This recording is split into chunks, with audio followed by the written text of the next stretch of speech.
النهارده ان شاء الله نشوف طريقه عمل ام علي في الافراح. ان شاء الله كده معانا منفيه. طبعا يا جماعه ام علي هنعملها بس مطلوبه بدون مكسرات. هنحط حاجه خفيفه، تطعيمه خفيفه كده خالص.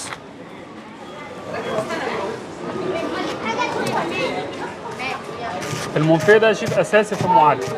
مش اساسي قوي بس احنا ايه بنشكل. ممكن نعمله بالرقاق. في بديل يعني. في بديل. هو الفكره شيف ان هو يتفرفت خالص.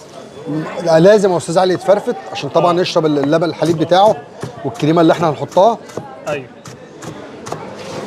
طبعا يا جماعه انا دايما بحب اعمله برقاق بس برضو بالمنفيه جميل، بيدي تيست عالي، بوب خفيف في الاكل. طبعا هو تكلفته بسيطه يا شيخ محمد. تكلفه بسيطه خالص يا ام علي يا جماعه، مش محتاجه تكلفه كبيره، وبس في الاكل بسم الله ما شاء الله جميله جدا. يعني اوفر من المحلات بكتير. اوفر من المحلات بكتير يا استاذ علي. اه. في ناس بتعمله بكرواسون، في ناس بتعمله بدنش، في ناس بتعمله بالرقاق. الرقاق لازم يا شيخ يكون ناشف ولا؟ لازم يكون ناشف يا استاذ علي. الرقاق العادي ولا رقاق جلاش ولا ايه؟ الرقاق جلاش عادي، يتحمر عادي، يتقطع عادي ويتحمر في سمنه، يستطعم سمنه وبعد كده يخش معانا في الطاجن، ياخد السكر بتاعه الحليب وشويه المكسرات ويخش معانا الفرن يدي وش جميل. ممكن حد يا شيف برضه ممكن يعمله بالعيش السوري بعد ما يتحمر مثلا. يتعامل بالعيش السوري يا استاذ علي. بس يتحمر بسمنه مش بزيت.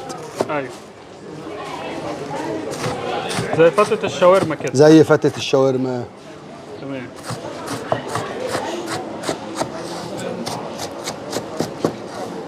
تحياتي لكل متابعينا يا جماعه اللي متابعينا على القناه.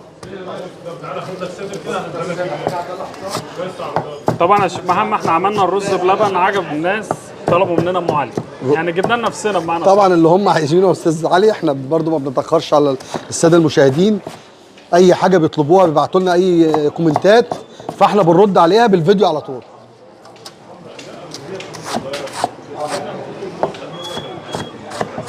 الخطوه اللي بعد كده ايه؟ ان شاء الله كده هنقلب شويه مكسرات معانا في المنفيه. وننزل طبعا معانا في العلب اللي معانا دي. كده معانا مكسرات. طبعا هم الجماعه مش حابين جوز هند على ام علي، فانا حطيت لوز وزبيب بس. تمام. طبعا حاجه بسيطه يا شيف، مش كتير يعني. حاجه بسيطه. ايوه. ده الطبق معانا اهو.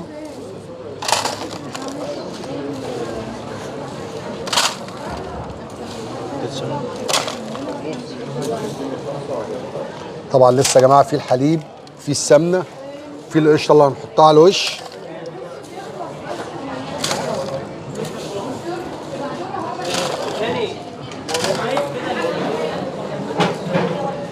انت عامل كام علبه يا شيف؟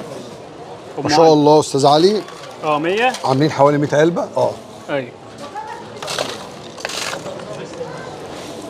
دي طبعا كميه صغيره يا شيف، لسه في تاني. انا بعمل على قد كده برضو بحيث ان هو يتاكل بسرعه. لان ام علي لو هبطت يا جماعه ما تنفعش تتاكل. ايوه.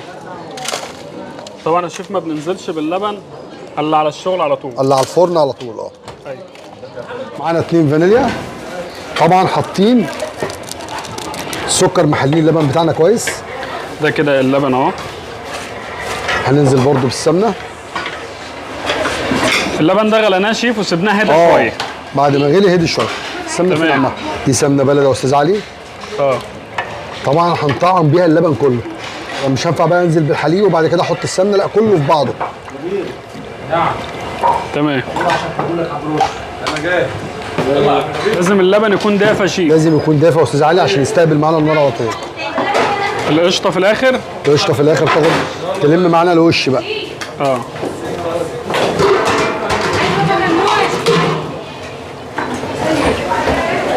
خش بقى الفرن على طول يا استاذ علي. ايوه.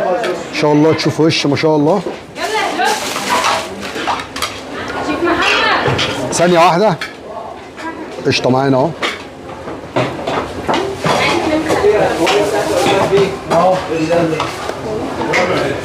بدل القشطه يا شيف كريمه ممكن؟ لو كريمه ممكن معانا شغال. ايوه. جاي كده يا جماعه يخش الفرن ياخد الوش الجميل. اعمل شويه سلطه ميكس وارجع لكم تاني. يلا شيف. كده طبعا دخلناها الفرن يا جماعه، تاخد الوش الجميل ونطلعها لكم ونوريكم برده القوام بتاعنا عامل ازاي. شيل اللي في الفرن يا شيف، شيل اللي في الفرن. كده ان شاء الله بعد ام علي ما طلعت معانا من الفرن، بص الوش، بص الجمال، حاجه كده ما شاء الله.